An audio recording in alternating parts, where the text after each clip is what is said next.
Staff Sergeant Luna Wolfpack Morales and her bomb detection dog, Cairo, were 500 miles behind enemy lines in Syria when she received the message that would change warfare forever. All human evacuation complete. You are now the last American in the country survived. The explosion that killed her entire convoy happened so fast that Staff Sergeant Luna Morales didn't even hear it. One moment she was riding in the back of an armored MRAP vehicle with her military working dog Cairo, heading to a classified extraction point near the Turkish border. The next moment she was waking up buried under twisted metal and concrete. 72 hours later, with Cairo licking blood from her face and whimpering, what Luna didn't know yet was that, in those 72 hours of unconsciousness, the entire geopolitical situation in Syria had collapsed. American forces had conducted the largest emergency evacuation since Saigon, and she had officially become the last American military member on Syrian soil, abandoned behind enemy lines, with no support, no extraction plan, and no hope of rescue. But Luna Morales hadn't survived 3 tours in Afghanistan and earned the nickname Wolfpack by giving up when things got impossible. And Cairo, a 4-year-old Belgian Malinois with 1 to 7 explosive device detections to his credit, wasn't about to let his handler face the impossible alone. But the most shocking revelation was that Luna hadn't been abandoned by accident. As Luna regained consciousness in the wreckage of her convoy, her encrypted radio crackled with a transmission that would change her understanding of everything. Wolfpack, this is Guardian Base. Priority message. Syrian government forces and Russian Wagner mercenaries are converging on your position. All US personnel have been evacuated. You are officially designated as missing in action. Do not attempt radio contact. Survive. The voice belonged to Colonel Marcus Webb, her commanding officer for 2 years and someone she had trusted with her life dozens of times. But there was something in his tone, a coldness, a finality, that made Luna realize this wasn't a rescue delay, this was an abandonment. Luna checked her gear with a methodical precision that had kept her alive. Through 94 convoy missions, her rifle was damaged but functional. She had 120 rounds of ammunition, 3 days of water, 2 days of food, basic medical supplies, and Cairo's detection equipment. Most importantly, she had Cairo himself, 70 pounds of loyal, intelligent, deadly protection who would follow her through hell. What she didn't have was any way to get home. This is exactly where Luna discovered the real reason she had been left behind. Cairo's keen nose led Luna to a hidden compartment in the wreckage that her unconscious mind had missed. Inside was a reinforced case containing documents that made her blood run cold. Detailed intelligence about a joint US-Russian operation to eliminate Syrian chemical weapons stockpiles without either government officially acknowledging their cooperation. The problem was that Luna's convoy had accidentally photographed evidence of this cooperation during their routine patrol, including images of American and Russian special forces working together at sites that were supposed to be enemy. The existence of these photographs would destroy both governments' public narratives about Syrian operations and potentially trigger congressional investigations that could topple administrations. Someone had made the decision that Luna Morales and the evidence she carried needed to disappear permanently. But they had underestimated what a military working dog handler would do to protect not just herself, but her 4-legged partner who trusted her with his life. Wait until you hear what Luna discovered about the enemy forces hunting her. The Syrian forces and Russian Wagner mercenaries, converging on Luna's position, weren't conducting a random patrol. They had been specifically tasked with eliminating the American intelligence asset and recovering any sensitive materials. But they had been told that Luna was a high-value CIA operative, not a dog handler who had stumbled onto classified information by accident. This meant that the forces hunting her included Spetsnaz-trained soldiers, Syrian chemical weapons specialists, and Wagner Group mercenaries who had been told that Luna possessed intelligence that could expose Russian operations across the Middle East. They were authorized to use any means necessary to eliminate her, including chemical weapons if conventional forces failed. Luna was being hunted by an entire army that believed she was a master spy, when in reality she was a 26-year-old veterinary student from Arizona, who had joined the army to pay for college and discovered she had a gift for working with military dogs. Cairo sensed the approaching danger before Luna's human ears could detect it. His ears perked up, his body tensed, and he gave the low warning growl that Luna had learned meant large group of armed humans approaching from multiple directions. Luna grabbed her gear and began moving toward the only cover available, a Syrian village that had been abandoned for 3 years. She knew that staying in one place meant certain death, but she also knew that moving through hostile territory with a 70-pound dog would make stealth nearly impossible. The impossible choice that would define everything. As Luna and Cairo reached the outskirts of the abandoned village, Luna's radio crackled with another transmission, this one not from Colonel Webb, but from someone whose voice she didn't recognize. Staff Sergeant Morales, this is Guardian Angel. I know you're listening. What you found in that convoy isn't worth your life. Drop the intelligence package and we'll ensure your safe extraction within 24 hours. Luna looked down at Cairo, whose intelligent brown eyes seemed to understand that they were being offered a deal that was too good to be true. In her 3 years of working with Cairo, Luna had learned to trust his instincts more than most humans. And right now those instincts were telling her that the voice on the radio was lying. Guardian Angel, this is Wolfpack. I'm just a dog handler. I don't know what intelligence package you're talking about. Sergeant, we know exactly who you are and what you've seen. The photographs your convoy took show cooperation between American and Russian forces that cannot be publicly acknowledged. Those photographs could destabilize two governments and cost thousands of lives if they fall into the wrong hands. Luna realized with chilling clarity that the voice belonged to someone in American intelligence, CIA, NSA, or military intelligence, who was willing to sacrifice her life to protect a classified operation that she had discovered by accident. Moment that transformed Luna from victim to warrior. Instead of responding to the radio transmission, Luna made a decision that went against every piece of military training she had ever received.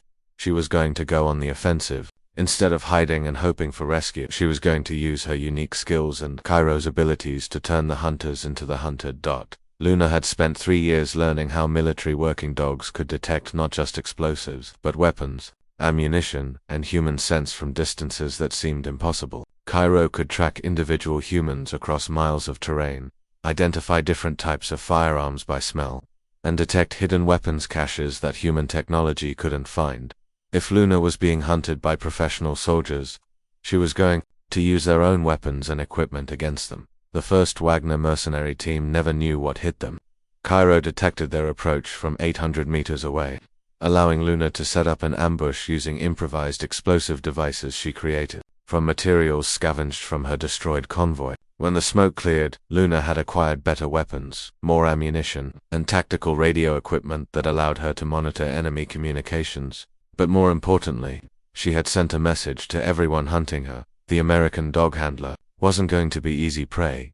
The week that became legendary in special operations circles.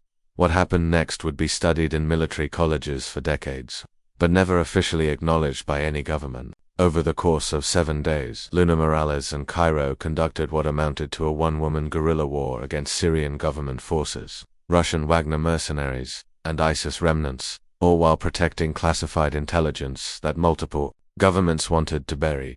Using tactics she had learned from working with special forces units in Afghanistan, Luna turned the abandoned Syrian village into a fortress. Cairo's detection abilities allowed her to locate and repurpose unexploded ordnance, creating defensive positions that would channel enemy forces into kill zones where her superior marksmanship training gave her decisive advantages. But the real advantage was Cairo himself. Military working dogs are trained to operate in conditions that would overwhelm human senses: noise, smoke, chemical contamination, extreme stress. Cairo could guide Luna through territory that enemy forces couldn't navigate, detect ambushes before they developed, and provide early warning of threats that human soldiers would miss until it was too late. By the end of the first week, Luna had eliminated 3 different enemy units, captured enough equipment to arm a small platoon, and established secure communications with Kurdish forces who were willing to provide limited support in exchange for intelligence about Syrian government positions. But the most important thing Luna had accomplished was something that no military strategist had anticipated. She had proven that modern warfare's focus on high-tech solutions and massive troop deployments was missing something fundamental about the relationship between human warriors and their animal partners. The revelation that changed everything about Luna's mission. On day 8 of her behind unmylined survival, Luna made a discovery that transformed her understanding of why she had really been abandoned. Hidden in the intelligence package she had found were not just photographs of US-Russian cooperation, but detailed plans for a joint operation to eliminate Syrian chemical weapons that would have prevented hundreds of thousands of civilian casualties. The operation was being blocked by political leaders in both countries. who were more concerned about public perception than Syrian civilian lives. By abandoning Luna with the evidence, certain elements in both governments hoped to eliminate the intelligence that would have proven that chemical weapons threat was being addressed through secret cooperation. Luna realized that she wasn't just fighting for her own survival, she was fighting to preserve evidence that could save countless Syrian civilian lives by proving that American and Russian forces were working together to eliminate chemical weapons threats. The choice was no longer about her personal survival. It was about whether classified politics would be allowed to sacrifice both her life and the lives of Syrian civilians for the sake of maintaining public narratives that served political rather than humanitarian interests. The alliance that nobody saw coming. Luna's radio crackled with a transmission in accented English. American dog soldier. This is Major Dmitry Petrov, Russian Spetsnaz. I know you can hear me. Luna's first instinct was to maintain radio silence. Petrov could be anyone, and revealing her position to Russian forces seemed like tactical suicide. But something in the Russian major's tone suggested this wasn't a typical enemy contact. Know what intelligence you carry, Petrov continued, and I know that my government wants it destroyed as badly as yours does. But some of us believe that Syrian children deserve better than chemical weapons attacks because politicians cannot admit they sometimes work together. Over the next hour, Luna engaged in the most surreal conversation of her military career, negotiating an alliance with a Russian Spetsnaz officer who had been ordered to kill her, but who had decided that protecting Syrian civilians was more important than following orders that served political rather than humanitarian purposes. Major Petrov had been part of the joint chemical weapons elimination team, and he knew that Luna's intelligence could prove that both American and Russian forces were secretly working to protect Syrian civilians despite their governments.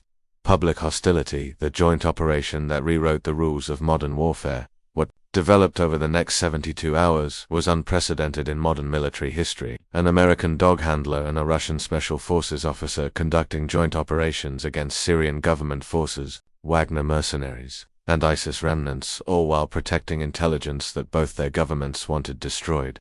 Cairo proved to be the perfect intermediary for this unlikely alliance. Military working dogs don't recognize nationality or politics, they recognize friend and threat based on behavior and intent. Within hours, Cairo had accepted Major Petrov as part of their pack, providing the same protective vigilance for the Russian officer that he provided for Luna. Petrov brought resources that Luna desperately needed: satellite communications, resupply capabilities, and knowledge of enemy movements that allowed them to avoid larger enemy formations while targeting high-value chemical weapons sites. Luna brought capabilities that Petrov's formal military training hadn't anticipated: the ability to operate independently for extended periods, improvise tactics that confused enemy forces expecting conventional military responses, and Cairo's detection abilities that allowed them to locate hidden weapons, caches, and infiltration routes together. They began systematically documenting and destroying Syrian chemical weapons facilities while protecting the intelligence that proved American received cooperation was not only possible, but was already saving Syrian lives. The extraction that became an international incident. After 18 days behind enemy lines, Luna received a transmission that changed everything. This is Guardian Actual, we're coming to get you. The voice belonged to Lieutenant Colonel Sarah Chen, whom Luna recognized as the commanding officer of a special operations unit that officially didn't exist. Chen was calling on an encrypted frequency that shouldn't have been accessible to operations, using call signs that suggested the highest levels of military authorization. "Ma'am, I'm not alone," Luna responded. "I have a Russian ally who has been protecting Syrian civilians." "Copy that, Wolfpack. We know about Major Pet. This extraction is authorized by people who care more about saving lives than protecting political narratives." What Luna learned during the extraction briefing was that her 18-day survival had triggered a crisis at the highest levels of both American and Russian government. The joint chemical weapons elimination operation had been so successful, and Luna's documentation so comprehensive, that political leaders in both countries were being forced to acknowledge that their secret cooperation was more effective than their public hostility. The extraction operation involved American, Russian, and Kurdish forces working together, the first officially acknowledged joint operation between US and Russian special forces since World War II, the homecoming that changed military policy forever. Luna's return to the United States was unlike any military homecoming in modern history. She had survived 18 days behind enemy lines, proven the effectiveness of human-animal military partnerships, and documented successful American-Russian cooperation that was saving Syrian civilian lives. More importantly, she had done all of this while being officially listed as missing in action, with no government support, and while being actively hunted by forces from multiple countries.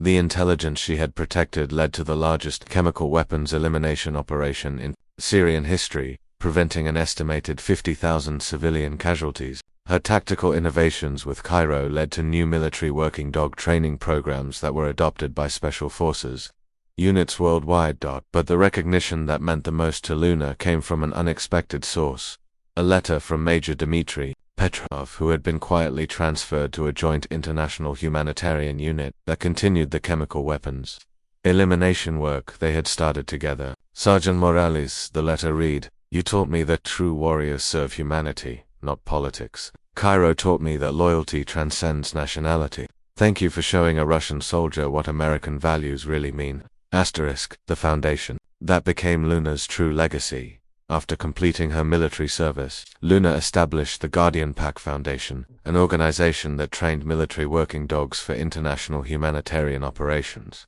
The foundation's unique approach combined traditional military working dog training with specialized skills for detecting chemical weapons, locating survivors in disaster zones, and operating in politically sensitive environments where human soldiers couldn't be officially deployed. The Foundation's first major operation was in Syria, where Luna and Cairo returned as civilians to continue the chemical weapons detection and elimination work they had started during their 18 days behind enemy lines. Working with international humanitarian organizations, the Guardian Pack Foundation helped locate and eliminate chemical weapons caches that traditional military operations couldn't access.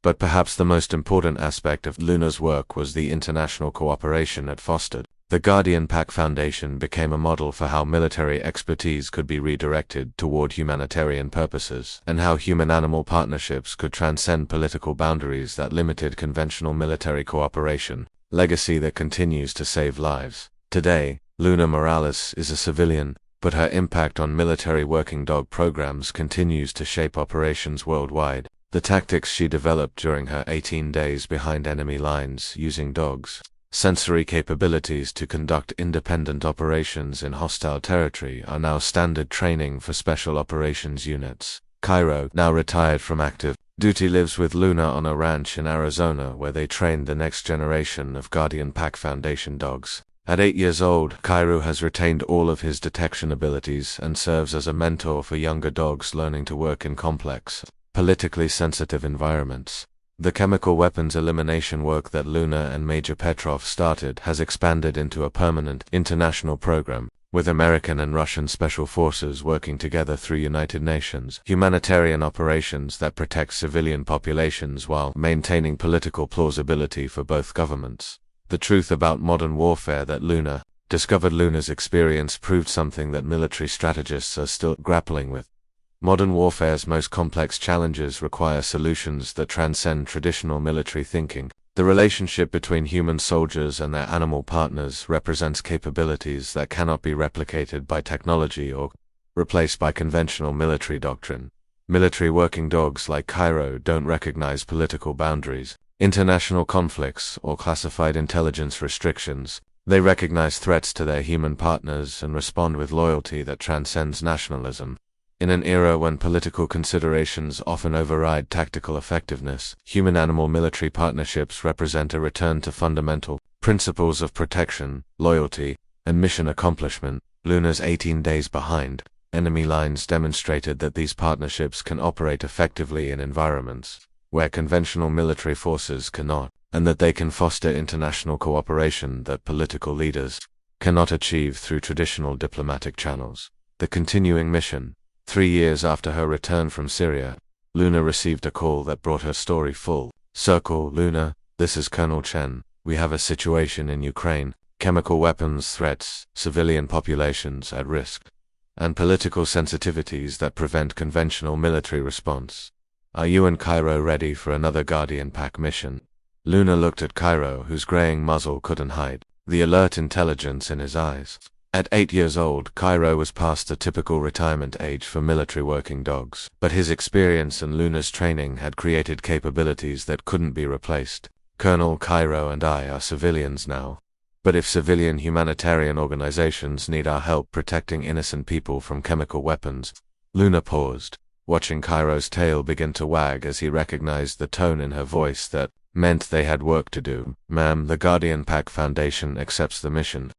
The lesson that changed how we think about heroes, Staff Sergeant Luna Wolfpack Morales and her military working dog Cairo proved that heroism isn't always about following orders or achieving military objectives. Sometimes heroism is about protecting intelligence that saves civilian lives, even when your own government wants that intelligence destroyed. Sometimes heroism is about building alliances with supposed enemies when those alliances serve humanitarian rather than political purposes. And sometimes heroism is about recognizing that the bond between human and animal warriors represents something more powerful than nationality, politics, or conventional military doctrine, a commitment to protecting innocent life that transcends all human-created boundaries. Luna and Cairo's 18 days behind enemy lines became a template not just for survival, but for how modern warfare can serve humanitarian purposes when warriors choose conscience over orders, cooperation over conflict, and protection of innocent life over protection of political narratives. The last transmission. As Luna prepares for her next Guardian Pack Foundation mission, she keeps a photo on her desk, herself and Cairo on that Syrian hillside, 18 days after their convoy was destroyed, dirty and exhausted but alive, with Major Petrov standing beside them and chemical weapons elimination sites smoking in the background. At the bottom of the photo, someone has written, "Warriors serve humanity, politics serve power. Choose wisely." Sometimes, the most important military victories happen when soldiers choose to protect what matters most, regardless of what their orders say. Sometimes the strongest military alliances form between supposed enemies who recognize that innocent lives matter more than political narratives. And sometimes the most powerful military weapons are 70-pound Belgian Malinois dogs whose loyalty teaches human warriors what true service really means. Luna Wolfpack Morales and Cairo proved that the future of warfare isn't about bigger weapons or more sophisticated technology. It's about remembering that military force exists to protect innocent life, and that the warriors who best serve that purpose are those who understand that humanity transcends nationality.